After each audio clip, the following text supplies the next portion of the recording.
দক্ষিণাঞ্চলে ঐতিহ্যবাহী খাবার বান মি স্যান্ডউইচ খেয়ে অন্তত 162 জন খাদ্যে বিষক্রিয়ায় আক্রান্ত হয়েছেন। স্থানীয় কর্তৃপক্ষ জানিয়েছে, আক্রান্তরা সবাই একই শপের দুটি ব্রাঞ্চ থেকে স্যান্ডউইচটি খেয়েছিলেন।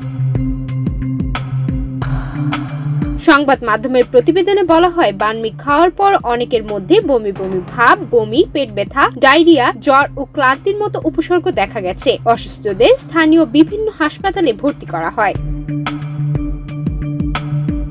হো চি মিন সিটির স্বাস্থ্য বিভাগ জানিয়েছে, রোগীদের উপসর্গ সালমোনেলা ব্যাকটেরিয়ার সংক্রমণের সঙ্গে সামঞ্জস্যপূর্ণ। গিয়াদিন পিপলস হাসপাতালের এক রোগী রক্ত পরীক্ষায়ও সালমোনেলা পজিটিভ পাওয়া গেছে।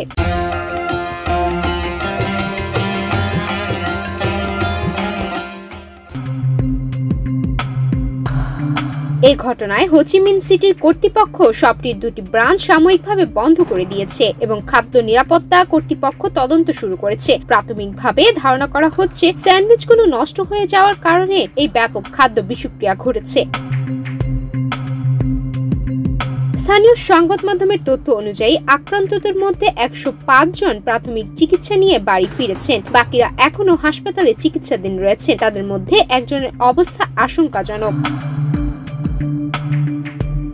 এর আগে 2024 সালের মে মাসেও দক্ষিণ ভিয়েতনামের একটি শপ থেকে বান মি স্যান্ডউইচ খাওয়ার পর 560 জন ফুড পয়জনিং এ আক্রান্ত হয়েছিলেন। তখন তদন্তে জানা যায়, সংশ্লিষ্ট বেকারি প্রতিষ্ঠানটি খাদ্য নিরাপত্তার ন্যূনতম মান বজায় রাখতে ব্যর্থ হয়েছিলেন। স্থানীয় প্রশাসন জানিয়েছে, এ ধরনের ঘটনা প্রতিরোধে শহরের সব খাদ্য বিক্রেতা প্রতিষ্ঠানগুলোর উপর নজরদারি আরো জোরদার করা হয়েছে। সুমাইয়া মিতু, বাংলাদেশ প্রতিদিন।